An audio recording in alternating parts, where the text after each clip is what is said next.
Celebrate the oral tradition of out loud poems, stories, and songs shared by people gathered around fires for thousands of years. From Homer, the blind minstrel of Greece, to Red Hanrahan, the wandering bard of Ireland. From the Song of Roland to the Kalevala. From the Scheherazade to the teachings of Black Elk. From the first words spoken in Old English by the Beowulf bard in the mead halls round the North Sea. Wat we gardena in Yerdagum theod kiniga thrim yafrunan hutha ethalingus ellen fremadan. To the courts of Middle England, where Chaucer intoned the opening lines of the Canterbury Tales in Middle English. Juan de April with his sure sota, the Drucht of March hath perced toda rota and baden every vine in switch liqueur, of which vertu engendred is the floor.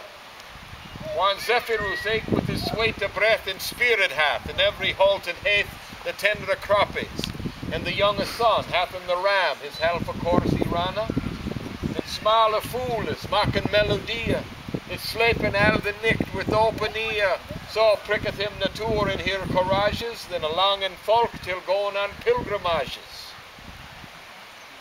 To W.B. Yeats, Poet Laureate of Ireland, who wrote this little drinking song. Wine comes in at the mouth, and love comes in at the eye. That's all we'll ever know for truth before we grow old and die. I lift my glass to my lips, I look at you, and I sigh.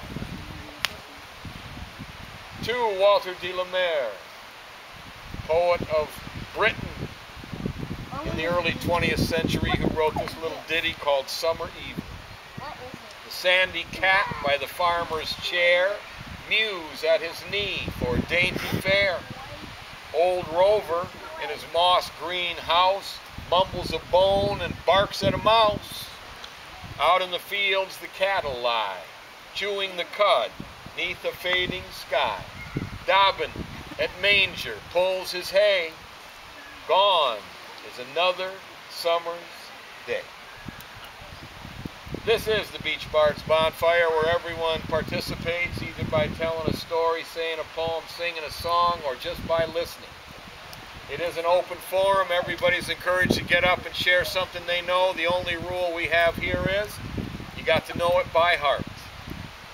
We do have a donation box over there by the light where we ask for $1 per being, and we've got some t-shirts and sweatshirts and caps for sale. All the proceeds from the bonfires go to support students attending theater and poetry performances in the area. And this is the Leelanau School. It is a college prep boarding school for grades 9 through 12, specializing in helping kids with learning differences.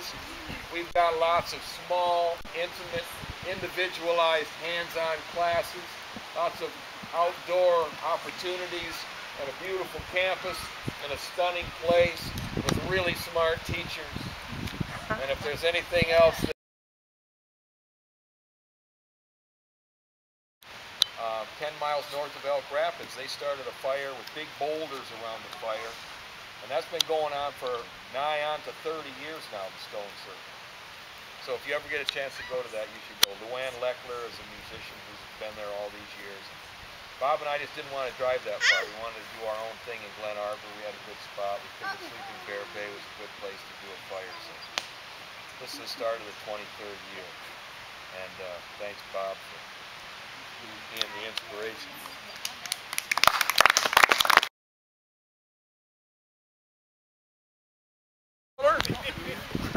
Senseless ain't your head. I wonder if you'd be easier to work if you had a beard. Senseless ain't your nose, senseless ain't your shoulders, senseless drop your hands. Okay, this will be my last song of this round, but I gotta hear you. Ready?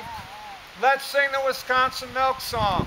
Let's sing the Wisconsin Milk Song. And you guys can demo as well. Okay, you go like this. Don't give me no pop, don't give me no tea, just give me that milk. Moo, moo, moo, moo, Wisconsin milk. Hold it. Moo, moo, moo, moo. Okay, you ready? Oh, okay, some sit on shoulder. Woo.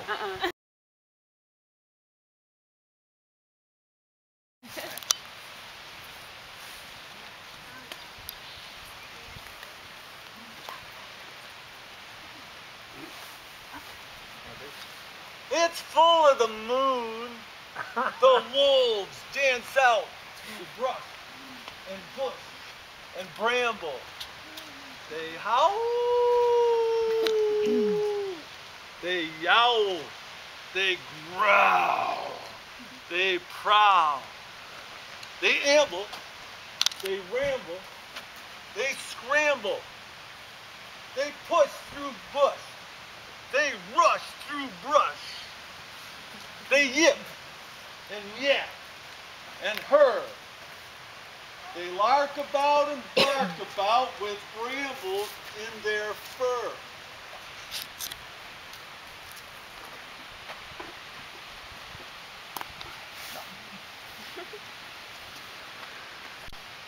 They two-step in the forest. They poke up on the lawn. The night, the wolves dance out and chase their tails till dawn.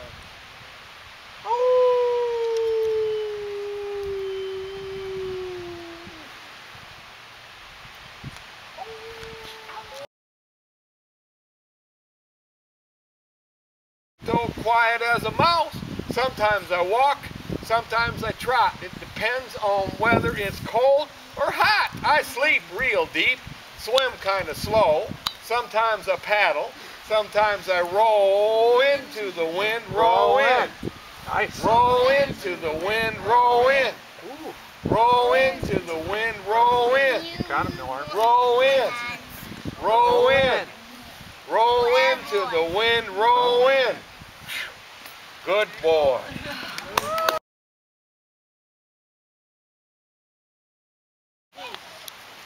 And those are the winds that blew on a beautiful land that we now call Wisconsin, on a shoreline on the far side of this great water. Long ago, there on those beautiful lands, a great she-bear, Mishemakwa, laughed and played and danced, and she had two beautiful cubs, and they laughed and played and danced, and when she wanted them to come to her, she would call them like this.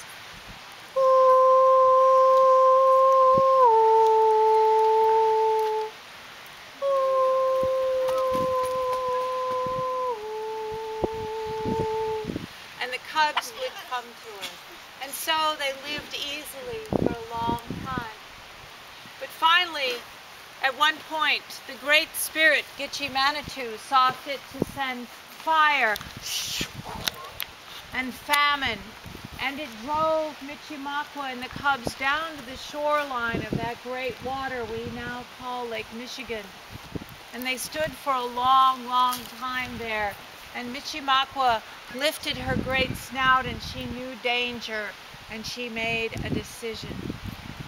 And she lifted her huge paws, and she stepped into the water, and she padded out until she could no longer touch the bottom. And then she turned and she called to those cubs, still on the shore with the fire and hunger.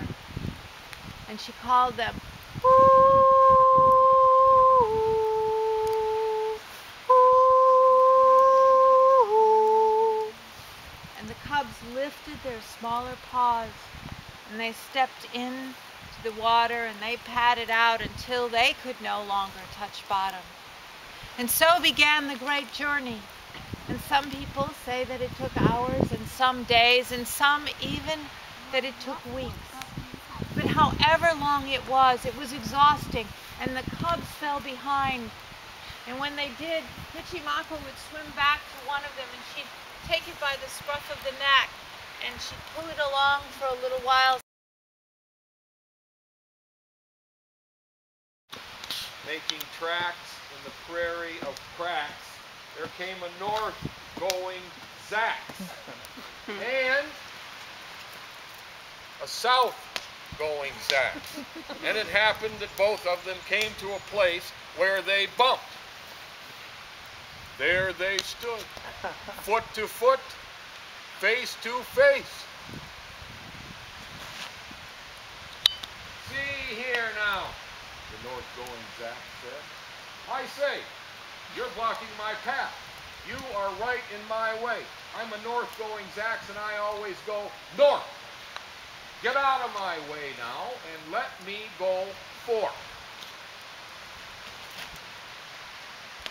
Who's in whose way? Said the south-going Zacks. I'm a south-going Zacks making south-going tracks, so you're in my way. And I ask you to move and let me go south in my south-going groove.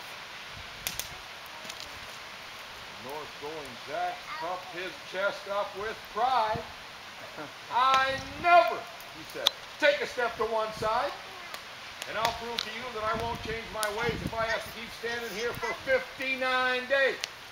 And I'll prove to you, said the south-going Zacks, that I can stand here in the prairie of Prax for 59 years.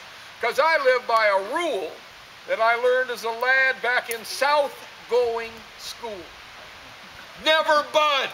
That's my rule. Never budge in the least. Not an inch to the west, not an inch to the east. I'll stand here. Not budging. I can and I will if it makes you and me and the whole world stand still. Well, of course, the world didn't stand still. The world grew.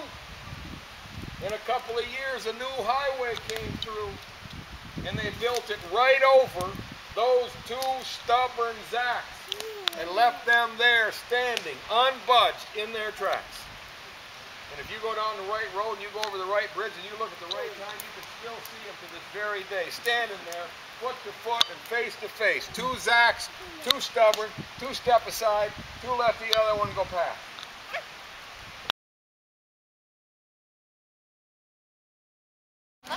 And this is a song about water. You don't have to sing along, you can just chill out and listen if you want.